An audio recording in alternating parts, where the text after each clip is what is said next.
I think I'm on Team Sif, by the way. I like Sif more than... I want to see more of... Honestly, I wanted to see more of all of the, Yeah, they got like secondary one characters. moment. The sidekicks. Yeah. They got one moment. And I forgot his name. What's his name? The Asian guy. Yeah, the Asian one. He doesn't get any... He's just like, you stay on your home world. We don't need you this time. Hang out on your planet. Your planet needs you. Your realm. Yeah. They're not really planets. They're realms, but your planet needs you. Alright, yeah, I don't understand the way realms work. I don't either. Just Midgard, yeah, okay, whatever That's that the means. most like hand wavy part of so are these alternate universes, and there was only 9 of them? Yeah, are they dimensions? Yeah, are they because dimensions? Asgard looks like a giant plane, just like Yeah. what Christopher Columbus thought the Earth was. Yeah, exactly. Yeah, and Earth is obviously like a whole universe. Yeah. So yeah, because Midgard's a whole universe. Right. So it's like, do they have like space? But they kept calling the other ones like they called the whole thing the universe. So are they all different dimensions? I'm thinking they're different dimensions. Maybe they're not quite as big. I don't know. I'm very confused by how this cosmology works. We need to get fucking Neil deGrasse Tyson to explain. How this works. The tree universe. The Yggdrasil. Yeah. Welcome to the Swiftfilm show. And today we're going to be talking about Thor. The Dark World. The Dark World. Hopefully not what the fuck the 9 realms are. Well, there's obviously no answer to that question. It's like string theory. It's just strings. Yeah. They vibrate. Right. Yeah. It's like the answer is just an answer that makes you go, huh? Tom Hiddleston, Thor, and that white-haired guy, and Marvel, and the world according to Marvel, because really that's what we're living in now. And your obligatory Stan Lee cameo. Yeah. Which is actually a pretty good one in this one. Yeah. All right, so with me is Husain Sumra. Welcome to Asgard. Was that supposed to be like an Asgardian? It's the first thing that came to my head. Do you like make these up on the spot? Yeah, these funny voices? Pretty much. What I like is every one of your funny voices is the exact same funny voice. Like you do kind of like a vaguely like British accent. Yeah, and then like pitch changes and pitch change, and that's it. That you have 2 tricks. Yeah, not as many tricks as Loki. Get your shit together, Husain. Tired of your crap. Anyways, I'm John Xavier. Yo. And I'm, of course, Donovan and Jon, your host. Alright, so, Thor the Dark World. Chris Hemsworth returns with Tom Hiddleston and Natalie Portman to protect Asgard against elves and shit. And red things. Yeah. This red goopy shit that's going to destroy the universe. Yeah. So, first off, what do you guys think of the movie? It's a vast improvement over the first one. Oh my god, is it such an improvement over Thor 1? So what makes Thor the Dark World so goddamn better? I think a big part of it is the scope of it. Just because the first Thor, one of my big problems with it, besides the super slow, boring pacing, is it feels like it's done on 2 sets and they're obviously sets. Right. This feels like feels very much like world. they did Thor 1 on the cheap. Yeah. Even compared to the other like sort of origin stories for Phase 1 of the Avengers Initiative, Thor feels like a much smaller movie than Iron Man does, or even like the Hulk does. Honestly, even in the time frame, it's a long weekend. Yeah. Right. It kicks over like 3 days. Yeah, the other thing I think really helped this is it felt really focused. Yeah. And it's not so much that like not a lot happens, because a lot actually they cram a lot of shit into this, relatively, like hour and a half movie. It keeps going at a pretty brisk pace to fit everything in, but it felt like they knew exactly what they wanted to do with this story and what story they were telling and who Thor was as a character and how he relates to the story that they're trying to tell. I got no sense of any of that in the first movie. The first movie just sort of meanders, and here's Thor, and I guess he's super strong, and he falls in love with this scientist lady, and breaks cups. And he's funny. He breaks cups, and sometimes he has some one-liners, and he's an alien, I guess, and kinda. Yeah, it felt like the filmmakers didn't know who Thor was as a character, so they didn't know how to tell a story about him. Like the screenwriters were just as confused as the characters who were dealing with Thor. Yeah, and it was your average like fish out of water story, which is like it's good for like a montage. It's not good for an entire movie, and that's kind of what that was. And also in the first story, you have director I think Kenneth Branagh. He kind of does this thing where it feels like a stage play, like a Shakespearean kind of thing between Loki and which is ended up being a good thing. Yeah, well, I mean, obviously the Thor Loki character dynamic is one of the strongest things in the first one, and honestly, it carries throughout Avengers and then also in this movie. That sort of rivalry, hate, love relationship they have is really great. But yeah, and then the other thing is, I mean, this one, wasn't afraid to be funny. It had jokes. It took itself way lighter than the first one did. Because the first one's like, I'm Thor, thunder god of Asgard. I am Lord of Thunder.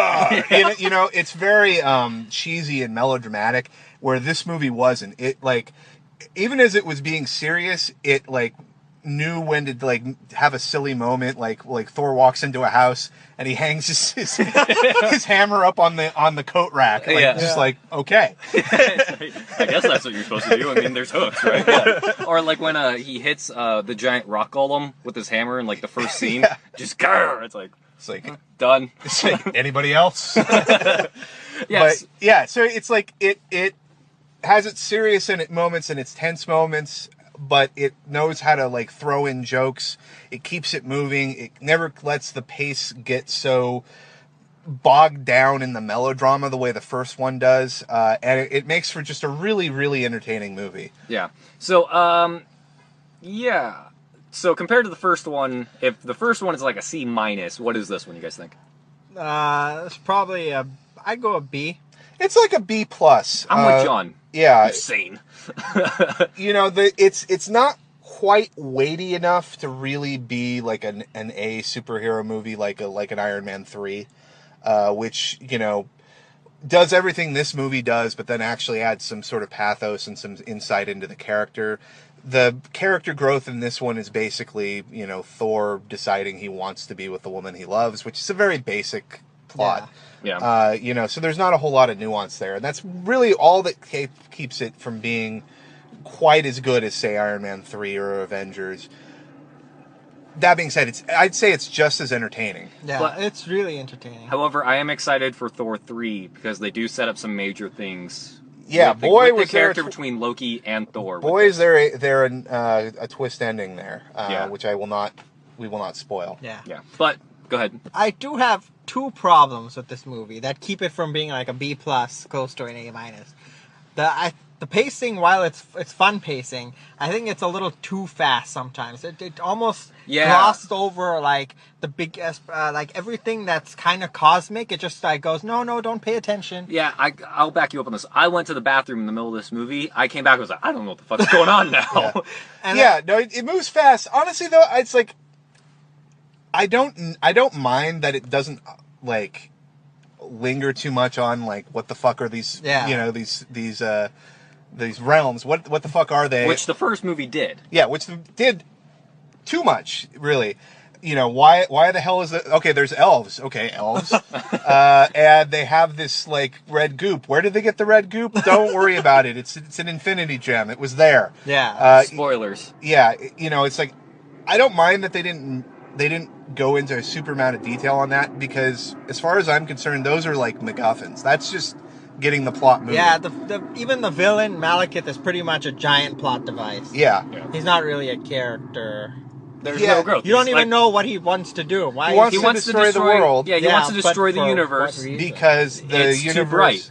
Yeah, there's too much light. Too bright. And he's a dark elf, and he does not like all that light. Yeah. He's turning the dimmer switch on the universe. Basically. Yeah, it's giving him a headache, and he just wants to turn it down a little bit. But those are just my two small problems that keep it from being like a B plus. It doesn't have a very strong antagonist. It's true, and that is a problem because there's no characterization there. And the strong antagonist would be Loki, and he's not really. I mean, he takes a back seat in Act 2 of like the he's not really an antagonist in this one necessarily. It's like anti-hero. He's almost. he becomes more anti-heroic in this this than he was in the previous movies. But yeah, the villain is kind of lame. The calamity that they're facing is sort of plot devicey. Yeah. But it's so fun, and the character moments are so Yeah, great that it doesn't really right, matter. that I'm willing to overlook that, particularly because this is a superhero movie, and ultimately, if a blockbuster superhero movie manages to be entertaining, it's a success. It doesn't need to necessarily say anything deep about the characters it's portraying. Yeah. Some or the human condition. Right. It was really nice just to have the hero just be a hero and beat the shit out of someone and get the girl. Yeah. And that's very much the way this movie is. Yeah, because it was not like Superman where it's like, who am I? Am I a god or a mortal? It's like, shut up, whiny ass motherfucker. Well, it's like God. it's like some movies can do that. They can manage to be a entertaining superhero movie and then also say something a little bit more. Iron Man 3 is, I think, a good example of a movie like that. Captain America looks like it's going to be Captain that too. America looks like it's going to be a movie like that. Avengers kind of is, kind of isn't. But the thing you have to get in mind is that these are two goals that are sometimes at odds with each other. Yeah. And when it comes down to it, entertaining is table stakes for superheroes. If it's not entertaining, I don't care how deep it is. Yeah. And if you Dark have Knight to, Rises. yeah, exactly. If you have to sacrifice, Superman. yeah, No, I still like Superman. if you have to sacrifice some depth to keep it light and entertaining, I say that's a sacrifice that you should make, and that's one that Thor does, and it probably is one of the things that keeps it from being dragged down Yeah, as much as the other one. It knows what it is. Right. All right, so moving on. Thor: The Dark World, we'll give it a B average. Yeah, definitely a go see from all of us. Yeah. Yeah. Really, way more entertaining. Really a good step for the Thor franchise. I'm excited for the third act. Yeah, I want to see a little bit more. In the third act, I want to see a little bit more of some of the side characters. Yeah, Lady Sif, come on. Sif gets very little play. There's characters there that are in it for they have maybe one line, like the guy with the beard. Yeah. You can't even tell that Vanguard got replaced with a new actor. Yeah. Dude, he did? Yeah, I had no idea. He's so little in this. It's I kind of want to see a little bit more I want more Asgard in my Thor movie. Yeah, right. I wouldn't mind seeing more of a Avengers treatment where they're all kind of fighting together rather than it being Thor saving the day. We do see more Odin and forgot his mother, Thor's mother's Freya. name too. Yeah, Freya. That was nice. Yeah, that was a good. She kicks ass too. Yeah, she beats Malakath's ass in one. Better than her son. Yeah. Yeah. Right. Yeah, actually, yeah. Yeah. Man, maybe the mom should have been fucking... Also, I continue to love Loki as a character. How good is Tom He Hiddleston? just in ma- this? He's he so nails good in this. it. He's so good in this role, and he's the character is there's a certain amount of tragic tragedy to this character. You feel sorry for You Loki. feel sorry for Loki. There's the scene so spoilers, Freya dies. And Loki is really close to Freya. He's the only member of his family that he's continued to be close to. He's really only close to his mom. He's not really friends with any of the other Asgardians, but he has a good relationship with his mom, even after all that happened. Then she dies, and so he is pissed off, and there's a scene where he walks off and he uses his telekinesis to throw all of the things in his cell around. And then later Thor comes. And he's taunting him and being all Loki. smug Loki, and Thor's just enough with the illusions, and the illusion melts away, and he's just sitting in his cell looking shell shocked. His cell's trashed. His cell's trashed. There's he's bleeding. There's blood smeared on the walls. So and he just looks devastated, and that's a real. That depth to that character is just so nice. Yeah, and just the whole motivation of all he wants, the only reason why he's helping is just revenge for his mom. I think that was really interesting too, because it gave him more of a reason to to do things other than to just be a dick. Yeah, Granted, right. he comes back and be's a dick later. But Yeah, no, he's a dick even as he's helping, he's a dick, and he's just like an entertaining douche, where he's like Thor is like trying to do something, and he's just making fun of him, and he's like, "You're not helping, Loki." Yeah, or like where they finally use the other portal to get to the Dark World, and he's like, "Ta-da!" Like it's nothing. It's like. It's so good. He's so good. I want him in more movies. Everything I've seen him in, he's great. I want to see like a standalone Loki movie. Honestly, like I would go see Avengers of Loki. It needs. You know what it needs to be? It needs to be like a web series. Yeah. Of just. Well, they did that like the great, Misadventures of Loki. I would totally watch. They did that great like YouTube video that was like advertising the movie, where it was like those Verizon commercials. Where he's talking to the kids, and like. It's like Loki, like dressed as Loki, sitting with a bunch of like kids. He's like, so who's the better superhero, Loki or Thor? And everyone's like, Thor. and he's like, well, why do you say that? Why do you say Thor? He's like, because he has a big hammer and he can knock things over with it. And he like pushes a little girl. He's like, there, I knocked you over. I used my hand. I didn't need a hammer.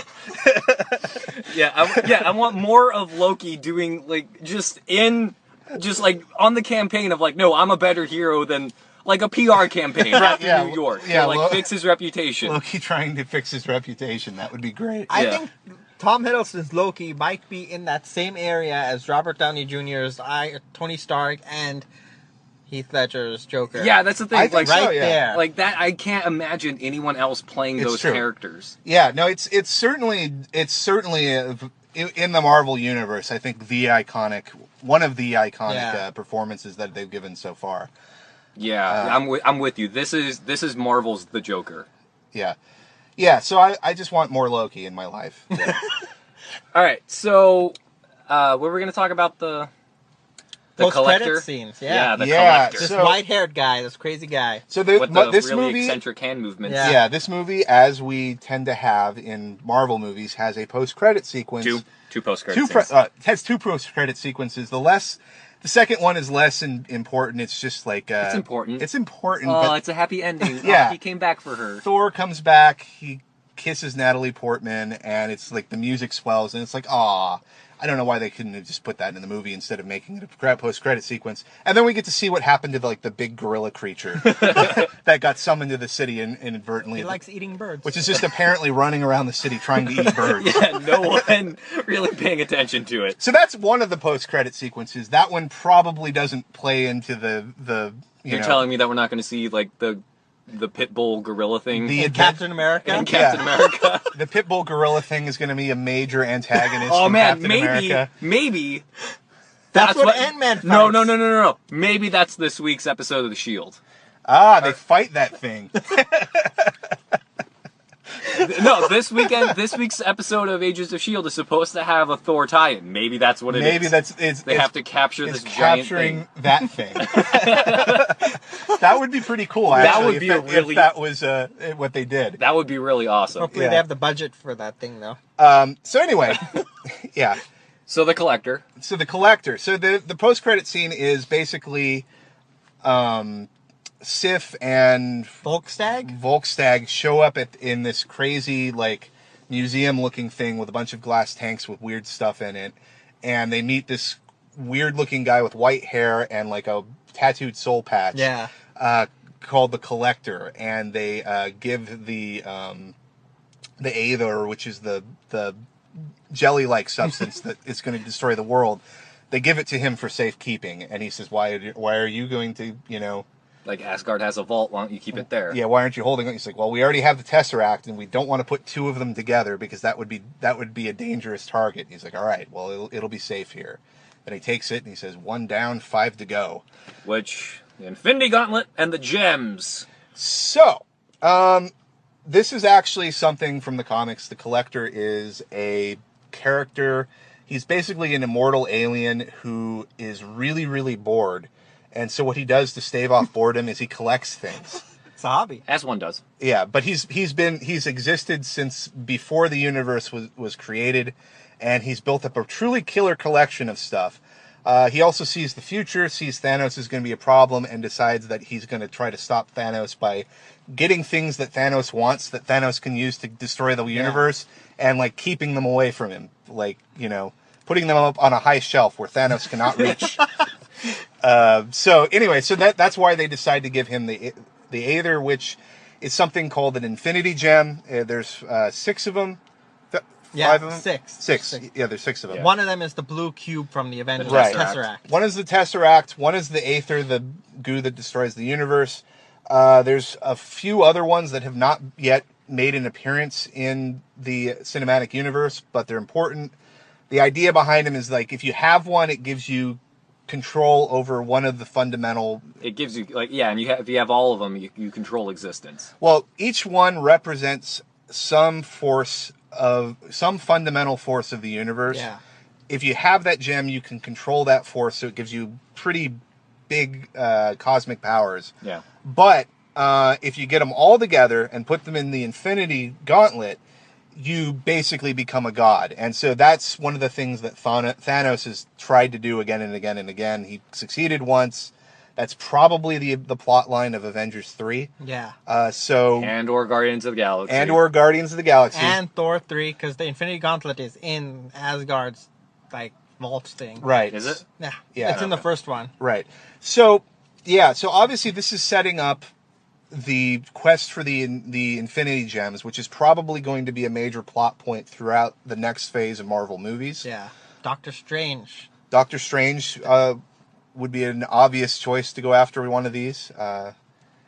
And Guardians of the Galaxy clearly are probably going to do it. So you would think that in the next movies they'll probably introduce more of the Infinity Gems as plot devices. Yeah. So basically, this is set up for Phase 3. It's Yeah. interesting that they're setting up both phase Avengers 3 and 2 at the same time. You got to yeah. lay groundwork, man. Yeah, it's true. And it's like you can't. It's just cool. That It is, but like it makes sense that they're doing it in Thor because you can't really Yeah. set up the Infinity Gauntlet Captain with America. Captain America. Yeah, right. I mean, you can set up Ultron.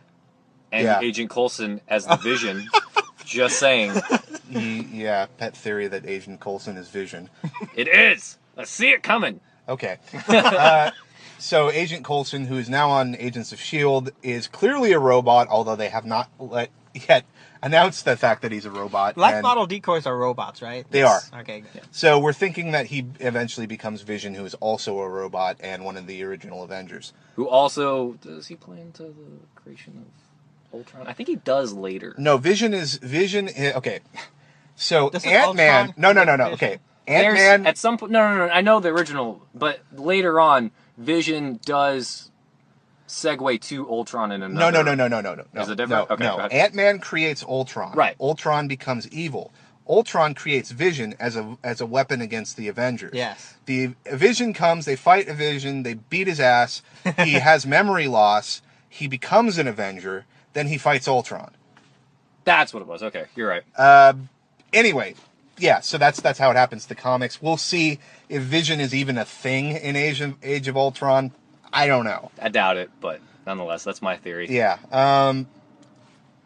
It really stands out, though, how well Marvel has been done at tying all these movies together and making them all drive to something. Yeah. And Even their TV show. yeah, even Agents of S.H.I.E.L.D., which now has like a tie-in to Thor. It's like it's just really striking how well Marvel has done in taking their comic book characters and making them like true transmedia properties, like their TV, their internet, Video games. music. Yeah, there's Marvel Music now Yeah, that's licensing the music from the film, I guess. But it's like for a long time, really since the dawn of sort of the digital age, where it was more possible to tie different media together.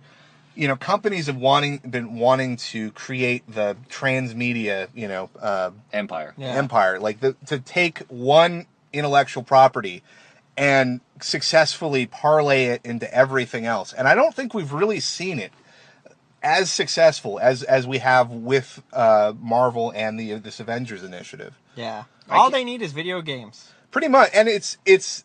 I am shocked that they haven't come already. You know what I mean? You know what though? They kind of have, but I mean, Like, because the Captain America game, I've heard that it was pretty good. Yeah.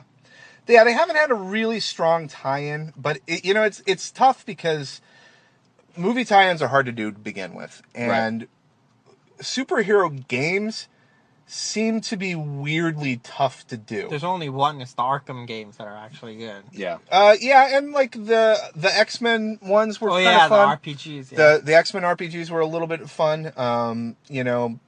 Pretty much every game based off of that model. Marvel versus Capcom is good. I don't think that counts. That should be part of the Marvel Cinematic Universe. It should count, but that's good. The DC fighting game is pretty good. Yeah. Yeah, I love that game. That's fun. Yeah, it's so it's like, but like you can really count the number of successful superhero games like on one hand. Yeah.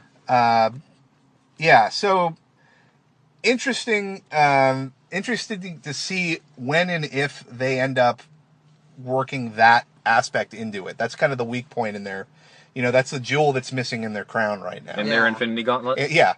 The last Infinity Gem in Marvel's Infinity Gauntlet is video games. But man, even, and also the thing is too, they're more than happy to kind of bring everyone into the fold, which brings us to their earlier announcement that they're redoing, or that they're adding a new Miss Marvel to the comics universe, which is, what was her name?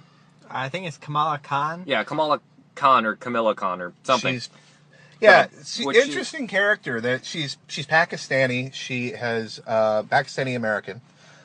Basically grown up in Jersey, idolizing Miss Marvel, idolizing Carol Danvers, Miss Marvel, which is like just the Sarah Palin of like the Marvel universe. It's not. I wouldn't call her the Sarah Palin of the Marvel universe, but she's blonde-haired, blue eyes. She has the classic Superman style powers. Air Force veteran. She's an Air Force veteran. She's kind of an all-American character, and the comic apparently is going to be a lot about sort of Camilla's struggles with her identity as an American and like trying to be a superhero like Miss Marvel, but at the same time being different, and how she sort of fits into the culture. So it's an interesting cultural, look at what it means to be an American and what it means to be a hero in America. I'm fascinated to see how that goes. Apparently, it came out of a conversation that some of the Marvel's writers were having, and one of them was a woman who grew up as a Pakistani American and just her sort of struggles with identity. So it's it's coming out of a real place too. Yeah, no, and it's just interesting to take a major. And have a major comic book company do this and just say, it's like, this is it's a market and it's a demographic that we haven't tapped into, but this is also a story that needs to be told. Yeah. So I mean, it's just really interesting because at the same time, this is the same company who did the first mainstream LGBT hero. Granted, it's on the Canadian X-Men, but they still did it. And like the thing is too, it's like DC is still. They're even behind on this trend. Besides the whole, movies, television, etc., they're still behind. Well, I don't know if it's necessarily behind. Like everyone needs to rush to have a minority, superhero. They have Batwoman, but they haven't gone all the way. It's like I don't necessarily know. Green Lantern too. Remember they had another Green Lantern. Yeah, I don't know if it necessarily needs to be something that all comics do. I agree. And I think Marvel. It's great that they're telling these stories, but they've also kind of made it their gimmick that they're going to do shocking things that get, headlines like when the Spider-Man thing, right? The Spider-Man thing, the marriage of when what's his name, Quicksilver got married. Yeah, you know what I mean. Like Quicksilver got married too. Oh, I forget. Quicksilver's not really one of my favorite characters, but it's like Marvel kind of does these things to push the envelope because they know they will get a bunch of news stories written about it, and then that gives them a lot of positive press. I mean, it's great that they're doing it, but don't think that it's not calculated. Yeah, and absolutely. So I don't know necessarily if DC needs to do that. But they definitely need to do something. I mean, because their characters are really stale. Their characters are stale. They have fallen so far behind Marvel in terms of, creating a transmedia franchise. Like, clearly the interest and the market for superheroes across different platforms is there. But DC has just not done as good a job. They have not done as good a job tying the movies together. They haven't done as well with the merchandising. They haven't really done as well, honestly, with the TV, although they have had some modest hits like Smallville and Arrow on CW, which you should watch. There's the plug. They have video games. I think their video games is on their side. Yeah, no, it's true. They've done much better with video games. And so far, it's been TV's on there. That's going to change. TV is going to change because of the Netflix thing. Yeah. But TV was on their side, and now that's going to switch over. Yeah. I'm curious though. I mean, because they've had some really hit games with, obviously the Arkham series, and the DC Heroes fighting game was a modest success. They have an MMO that's really popular too. DC Online. Universe, Yeah. So I guess they do have more than I was going to say. It was only really Batman that they've had a lot of success with, but I take it back. They have had some more broader success than I was thinking. But yeah, it's like, that it just seems so limited. Like, and people buy like an Arkham game because it's an Arkham game, and they've been proven to be quality games, and people like that gameplay more so than they buy it because it's a Batman game. Yeah. You know what I mean? Whereas I think Marvel, it's the exact opposite. Like, people seek out Marvel properties in other media because they're Marvel properties. Yeah, their brand is really strong. It's almost, I saw someone make this comparison. Disney is helping Marvel become the next Pixar in movies, where you don't care who the character is, you just go see it because it's the latest Marvel movie. Yeah.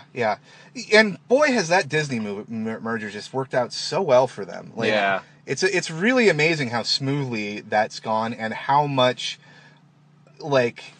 synergy there was between Disney and Marvel. Because I remember when it was first announced, people were like terrified. Oh my God, they're going to ruin all the characters. Yeah, people were like ready to jump. We're going to into have the Mickey bomb Mouse shelters. comics. It's going to be awful. There's no way that Disney understands what Marvel does. They're going to, they're going to cancel all the comic series.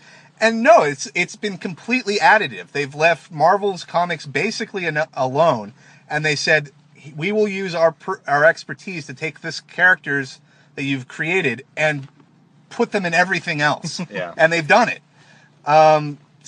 So yeah, I don't know. What do you think? How do you think this compares to the Star Wars purchase? Because that was another one that was fans were like, oh my God, this is the worst thing ever. And we still haven't really seen anything about it. Do you think Disney is going to be as successful in doing that with Star Wars? I think they could. Not immediately. Star Wars has more to lose because Star Wars is already starting from a lower place because the prequel trilogies were awful. so badly damaged that reputation. The games have been awful for ages. Like everything that LucasArts has basically drove it into the ground. Has been spent the past 10 years driving that IP into the ground, because it was probably one of the most valuable intellectual properties there was. But there was just no quality control for about 15 years. No, and it was the exact opposite. Like Husain was saying, that it's like people will go find Marvel, whatever it is, and expect a good product. Right. And it would be from Marvel. But with Star Wars, it was the opposite. Like, if it wasn't like a controlled Lucasfilms or LucasArts sort of deal, like Old Republic, it would be better because they were one step removed from the Empire. If LucasArts was controlled by LucasArts, you were like, oh, I don't know if that's going to be good, because they've burned me so many times in the past. Yeah, but if it wasn't, you had a better shot of it being great. Like the fact that BioWare was making the Knights of the Old Republic Star Wars RPG. We're like, okay, I know BioWare understands RPGs, so I trust them a little bit more than LucasArts, which hasn't done a game that I liked in That's why Disney 6 years. killed LucasArts, and now DICE, who's popular for Battlefield, is making a Star Wars Battlefront game. Which I'm super excited about. Yeah. I'm so excited for that game. No, and so I think Star Wars has more to prove. Yeah. That is this is still a valuable IP. I mean, obviously it is, but we can rebuild this brand. It's really, I think, going to hinge on how successful that first movie is. Oh, yeah. That is going to set the tone for the whole rest of it. It has to be at the very least, as good as Revenge of the Sith. Yeah. If it's not, then you might as well just cancel the other two. And Yeah. by success, we mean, just in case, we mean quality, not money. Because Star Wars is going to make money no matter what. Yeah, you have yeah. to win. It has to be quality. You have to win that fan base back. Right. There are a lot of people that are going to be skeptical, of this merger. Even though, you know, the success with Marvel should let you know that Disney knows what it's doing. But this property, it's a little different, and it's like the fans of you know, Star Wars are among the most anal in the universe. No, and the thing is too is that it has Marvel's competing against themselves now, because True. the thing is that the Avengers is the Star Wars of this generation. Yeah. I mean, Marvel's, Little kids everywhere are going Marvel crazy. They don't want to be Darth Vader. They don't want to be Luke Skywalker. You know, they're not naming their dog Chewbacca anymore. They're naming, I mean, And it's they true, want and to be Captain America. They want to be Iron Man. That's very true, and I think that, like, as an IP, because they haven't done anything, LucasArts hasn't done anything really fresh with it in a long time, it has become a property mostly for people in their 30s and 40s. Yeah. You know what I mean? Like, and it's more of an older franchise for older fans. And it really needs that it needs something that can bridge both demographics. And this is the thing too, is that it's you have to do like the embarrassment in public test. Is it more embarrassing to say, "Oh, I'm a huge fan of Marvel," or "I'm a huge fan of Star Wars"? Right. So if people are saying they're more comfortable being fans of like comic books and Marvel, then you have to win those people back and say it's like, no, Star Wars is cool again. It's true. They need to make Star Wars cool again, and cool for a younger demographic. Yeah. Because at one point in time, it was cool. You know, everybody loved Star Wars in the 70s and 80s, and you were weird if you didn't. Even the 90s. Even into the 90s, you were weird if you didn't love Star Wars. If you didn't, at the very least, I grew up with that kind of thing. Yeah. We've moved past that. There's the generation of 20 and kids in their teens and 20s right now have no real touchdown with Star Wars. So, other than a few animated shows. Yeah, which honestly were very good. Yeah. Like that, if that was one thing that LucasArts did really well, was that animated show. But yeah, so it's true. It has a lot to prove. It has probably a lot more stacked against it, because I don't know if there's necessarily the same goodwill for it. And this is the other thing too, is that hardcore fan base that's in its 30s and 40s now, they need to let go. They need to realize that this isn't their thing anymore. It's not their, yeah. Like, because like it's the same thing. It's like hardcore comic book fans can still get behind the Marvel movies because they're good movies, right? As opposed to like Star Wars fans who are almost as like anal and waiting for things to fail because they're not like the things that they already know. Yeah, it's like they're almost like they're as anal as like original Star Trek fans, where it's like, no, that spaceship can't be in water. It's like, shut up, nerd. Yeah.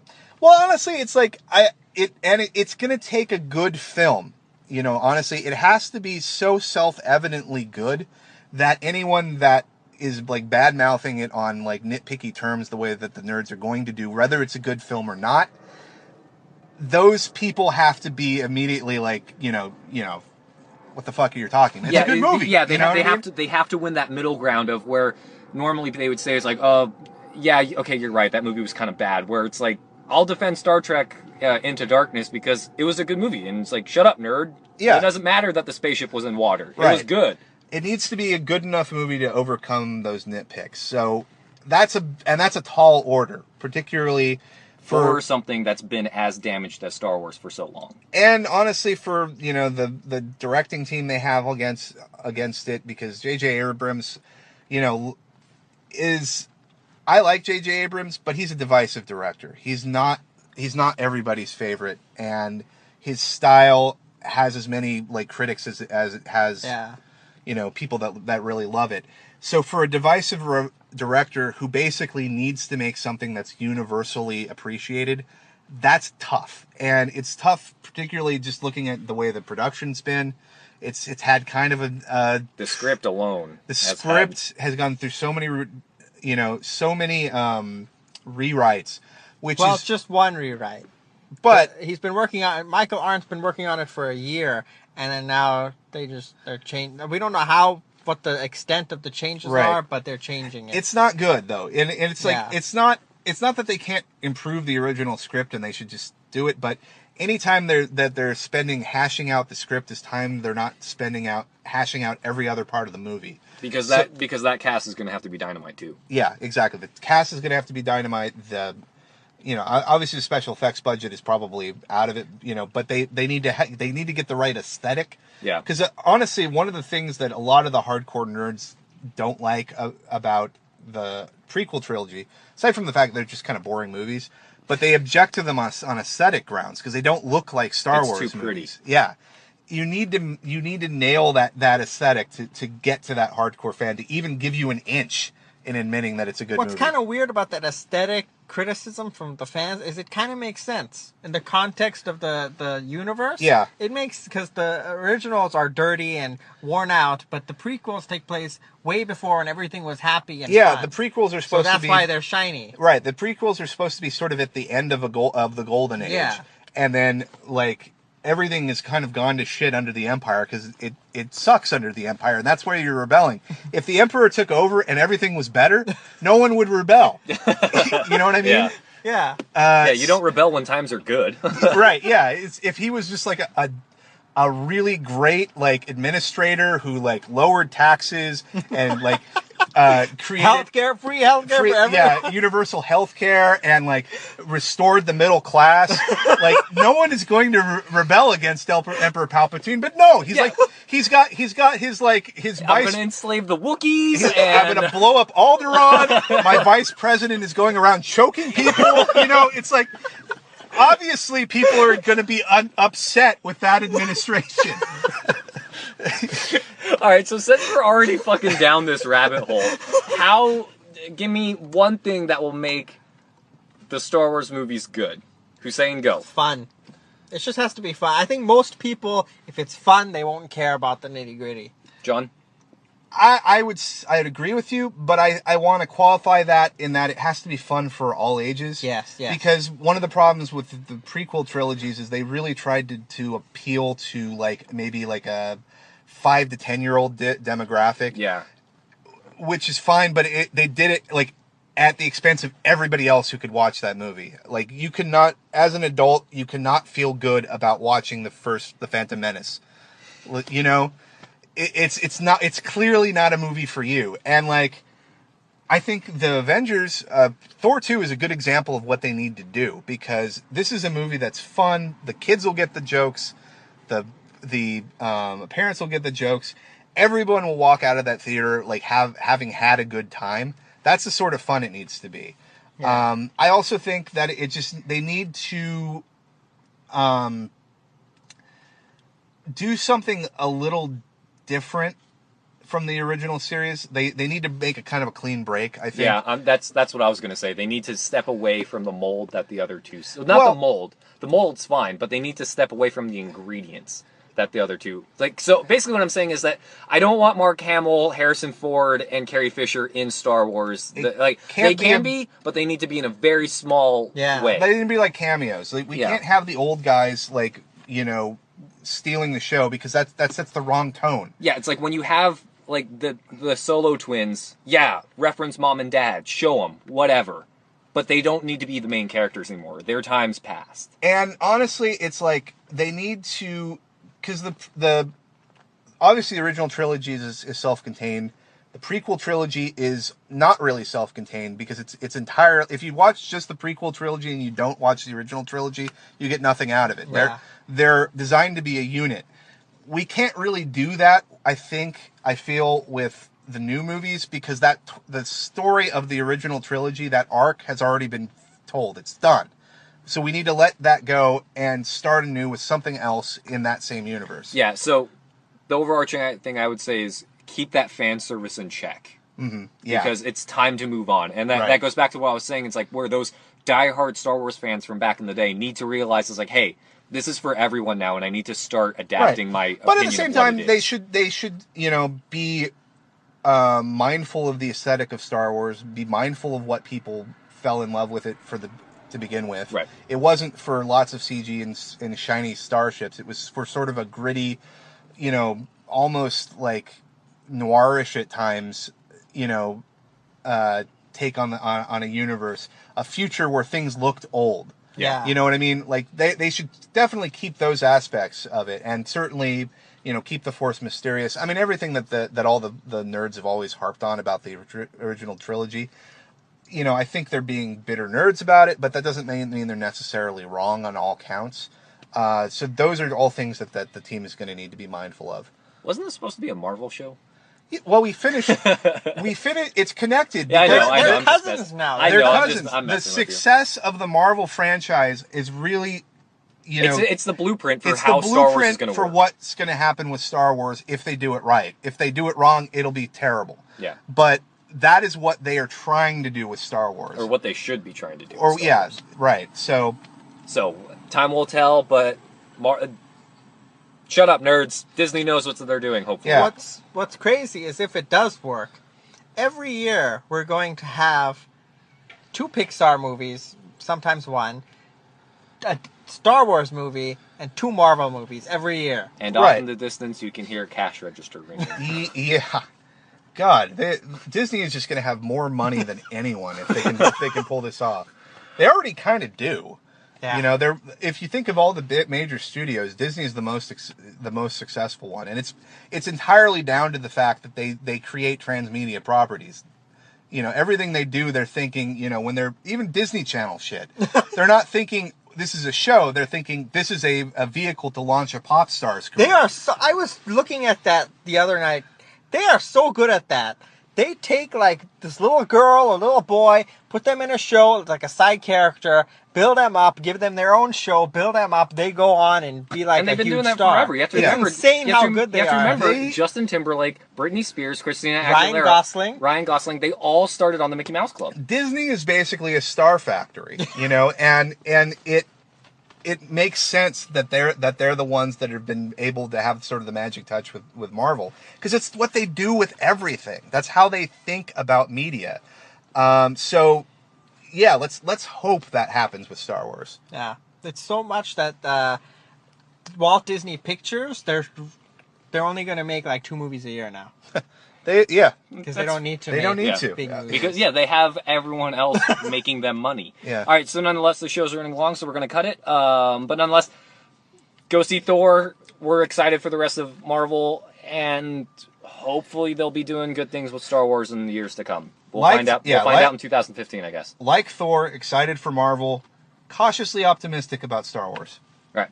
Remember that you can follow us on Twitter at Swiftfilm, Facebook.com/Swiftfilm, Swiftfilm.com for all the words and some moving pictures because Husain's got trailers.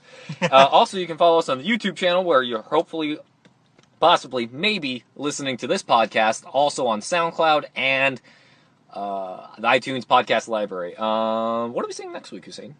I forgot. God damn it. All right, so we'll be seeing We're seeing a movie, a movie. Really? moving pictures. A movie on the Swiftfilm show. There's a chance it will be a talkie. All right, nonetheless, catch us next week for that